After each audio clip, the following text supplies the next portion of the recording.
여러분, 스마트폰으로 쇼츠나 릴스 몇 시간씩 넘겨보는 건 진짜 숨 쉬는 것만큼 쉽잖아요. 그런데 막상 책상에 앉아서 딱 30분 집중하는 건 왜 그렇게 불가능한 미션처럼 느껴질까요? 저만 그런 거 아니죠?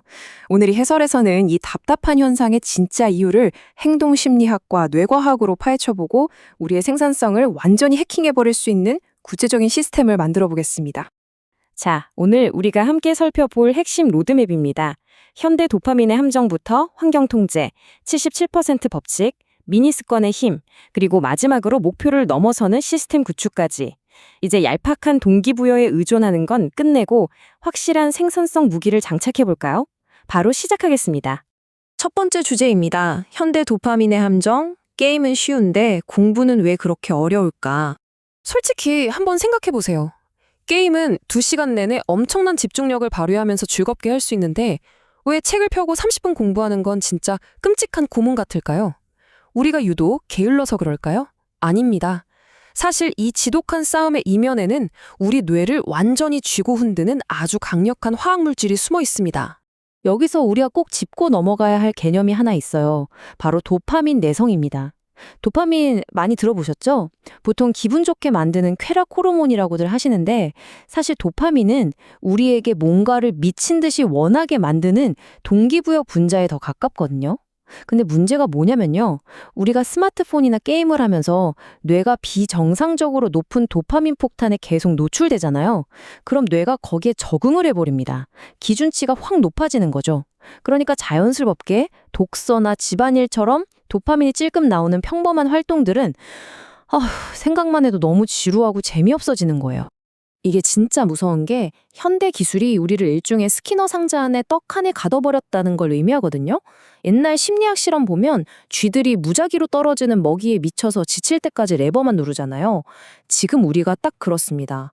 SNS나 게임에서 언제 터질지 모르는 예측 불가능한 보상들이 우리를 실험실 쥐처럼 길들이고 있는 거예요. 이러니 막상 어렵고 진짜 가치 있는 일을 하려고 하면 추진력이 전혀 생기질 않는 거죠.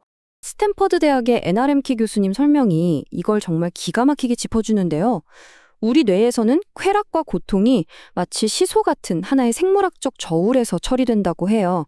우리가 스마트폰으로 값싼 쾌락을 끊임없이 쏟아부으면 우리 뇌는 이 시소의 수평을 맞추려고 반대쪽, 즉 강렬한 불안감과 스트레스라는 고통 쪽으로 냅다 체중을 실어버립니다. 뇌가 과잉 보상을 하는 거죠. 그러니까 우린 이 불쾌감을 없애고 정상 상태를 느끼기 위해 또다시 더 강한 자극을 찾게 되는 완전 끔찍한 악순환에 빠지게 됩니다.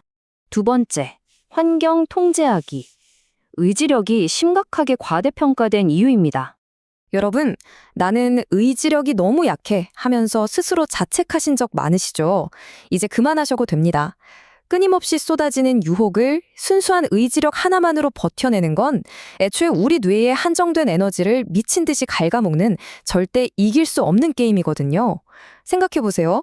눈앞에 아이스크림을 두고 안 먹으려고 끙끙대는 것보다 아예 냉장고에 아이스크림을 사두지 않는 게 100배 쉽잖아요. 맞습니다.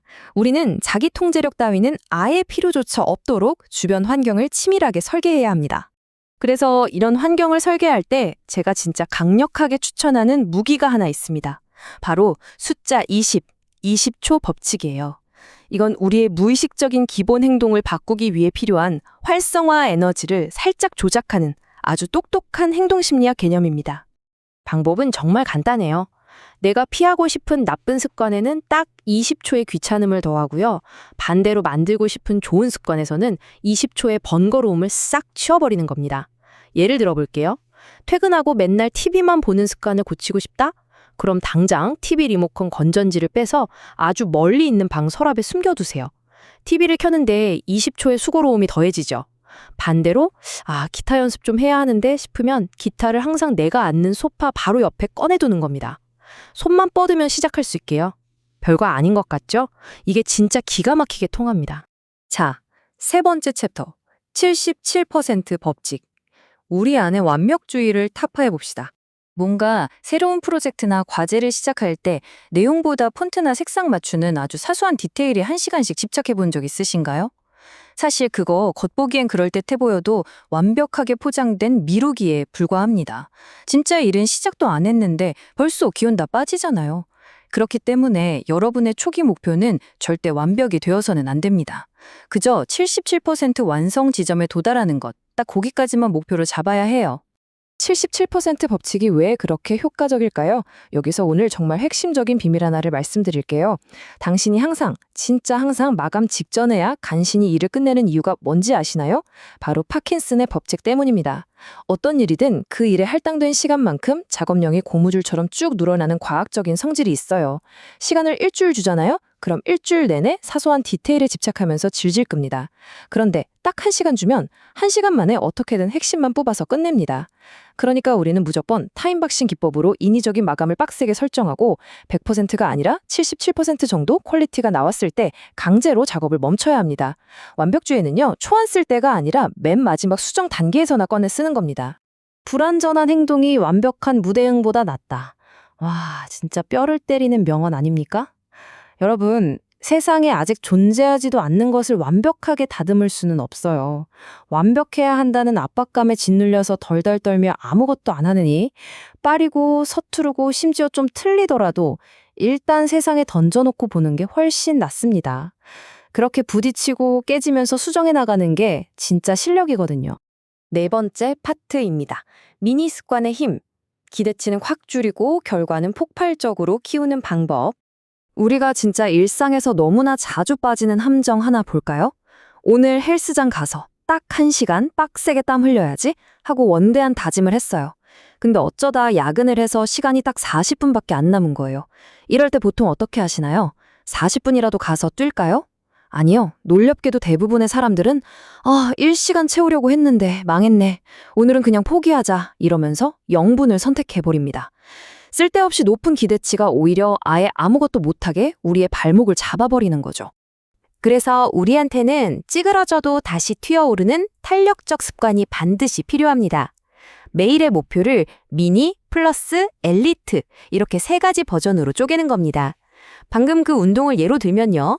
컨디션 최상의 날의 엘리트 목표는 30분, 평범한 날의 플러스 목표는 15분, 그리고 진짜 아무것도 하기 싫고 피곤해 미칠 것 같은 날의 미니 목표는 단 1분, 이렇게 세팅하는 거예요. 무슨 일이 있어도 하루 1분 스쿼트는 무조건 한다고 다짐해보세요. 이건 동기부여가 완전히 바닥을 치는 날에도 실패하기가 더 힘듭니다. 이렇게 하면 말 그대로 절대 하루도 빼먹지 않는 무적의 콤보 시스템이 완성되는 겁니다. 이거 학창 시절을 배운 뉴턴의 제1법칙, 관성의 법칙이랑 똑같아요. 정지한 물체는 계속 가만히 있으려 하지만 일단 한번 굴러가기 시작한 물체는 계속 굴러가려고 하잖아요. 사람도 마찬가지예요. 진짜 하기 싫어도 딱 2분만 눈 딱 감고 책을 펴면요. 우리 뇌에 관성이 싹 생깁니다.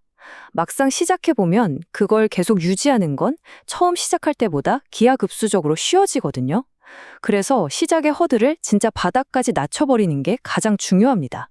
드디어 마지막 5번째 파트입니다.